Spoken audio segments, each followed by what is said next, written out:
talk about some chords, not jazz chords. Hey, what's going on? My name's Daniel McLaughlin, and welcome to my channel where we talk about all things guitar, recording, sound, and production. If you haven't had the chance to subscribe yet, maybe go down and hit that red button down below the video and leave a like. Recently, I've been thinking more and more about chords that you can just drop into any kind of rock or pop context chord progression. Something that adds a little bit more spice or interest to the chord progression without necessarily making it jazz or fusion or anything overly complex. Chords that don't necessarily pull you to a new place, but due to their composition may add a little bit of interest to the progression. These chords are meant to replace certain chords in the progression just to make it a little bit different than what we're used to hearing. A lot of times people refer to these as cowboy chords. And instead changing up the range and maybe adding a few notes here and there to make it a little bit more interesting. These chords will all fit inside of a rock or pop or singer-songwriter context and won't necessarily warrant a wow, that's jazzy, wow, that sounds like jazz response. At least we hope. These chords are, after all, meant to be used as tools for hopefully your own compositions or your own production. They're not necessarily meant to imply non-functional harmony or non-diatonic harmony, although they may get there. They're just meant to serve as like momentary breaks from a diatonic progression.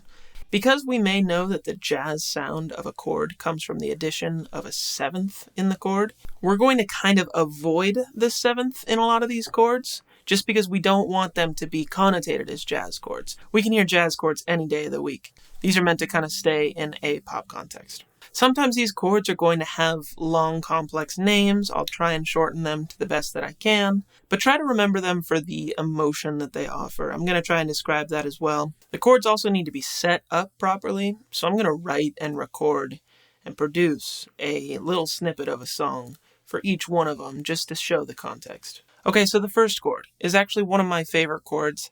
It's a minor add 9 chord. Now, a lot of us have learned this chord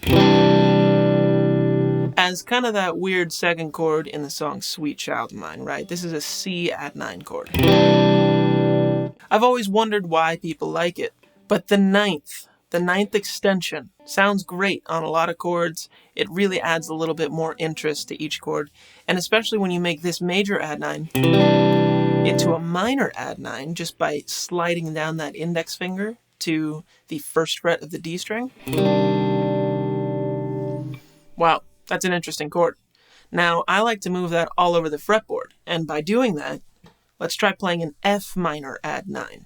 Just by putting our index finger here on the G string, on the 5th fret, we're able to make what once was an open chord into now a closed position voicing, as long as we just strum those middle 4 strings, the A, D, G, and B strings.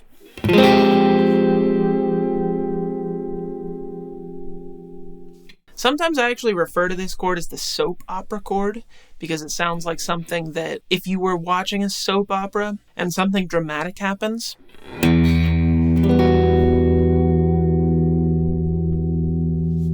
you've got a pretty cool chord to use in that setting. Not that I'm watching soap operas.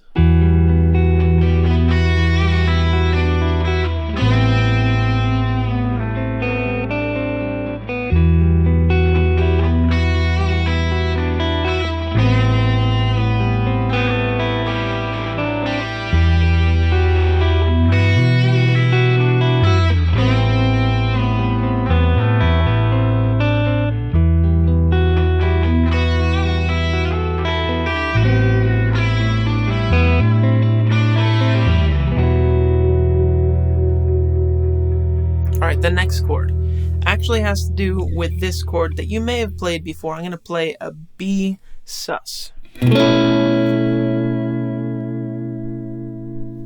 Some people may call this a B sus 4. Some people may call this a B9 sus 4. You can call this an A over B as well. But it's a very interesting chord because it sounds almost overwhelmingly happy, but not in a major context. Being that it's kind of a dominant chord, it's meant to resolve here. But another interesting chord that you can use that voicing for is this big long chord called a G6-9 sus4.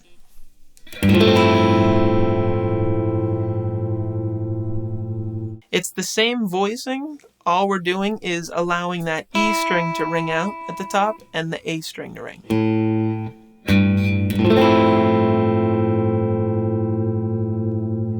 You could also call that a G9 sus4 with an add 6. It's complicated though.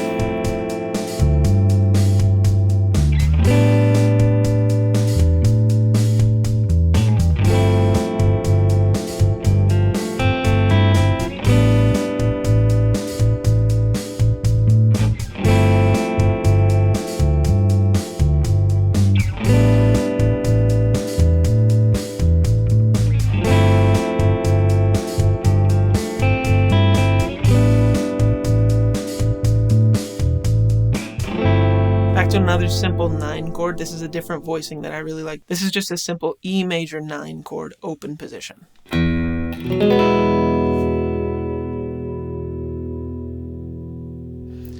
Alright, and with all these chords, remember that you can make major, minor, and minor, major. So let's try this as a minor chord. All we're going to do is lift up that index finger. We've got the natural G instead of the G sharp.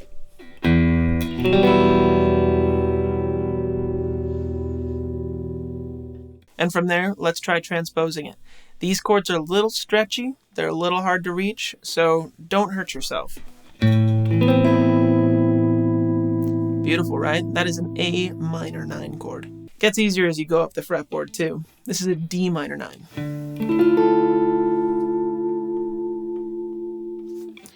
Now also, who's to say that we need to play those bottom 2 strings, the E and the A string? That's kind of what's making these chords difficult. So if you're able to stretch that pinky finger all the way to the 9th fret, and just strum those middle 3 strings, the D, the G, and the B,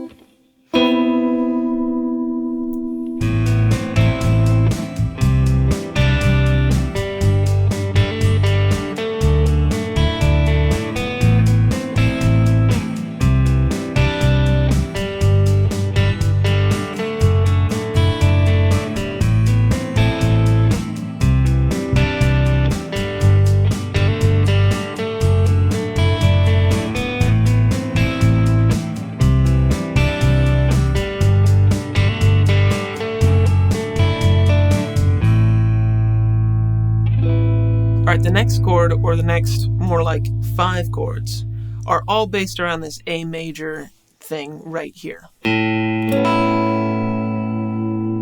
Alright, this is another way of playing an A major 9 chord. Now this is a chord that you can't exactly transpose without the use of a capo, so keep that in mind. Because we're using this B string working as the 9th interval, that's our only option in terms of using this chord voicing. The nice thing is we use A majors all the time, we use A minors all the time, and we can actually glean a lot of different voicings out of this range. Check this out. We've got A major 9. We've got A major 7 with a 9. We've got A dominant 7 with a 9. Alright, we have A major 6 with a 9. Now for some minor versions of that same thing, we've got A minor 9. That's pretty. We've got A minor major 7. We've got A minor 7. That's a great one. We've got A minor 6. Another great one.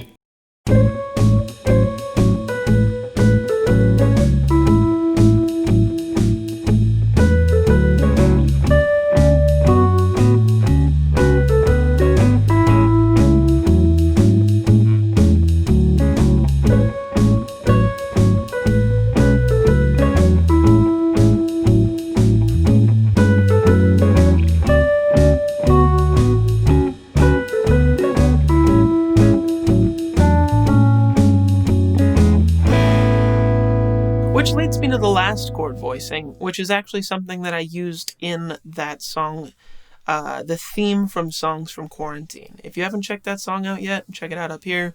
Played this strat.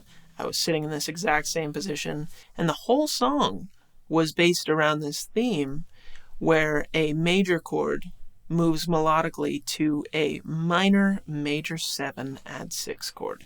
It sounds like this.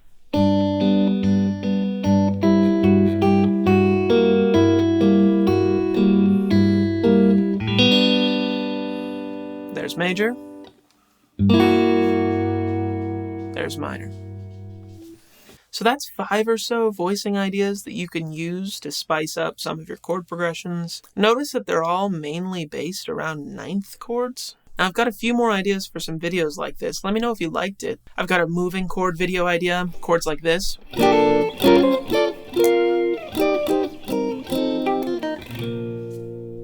You could play that whole thing over just a B-flat major chord. But that's the vibe. Thanks for watching, and I'll see you in the next one.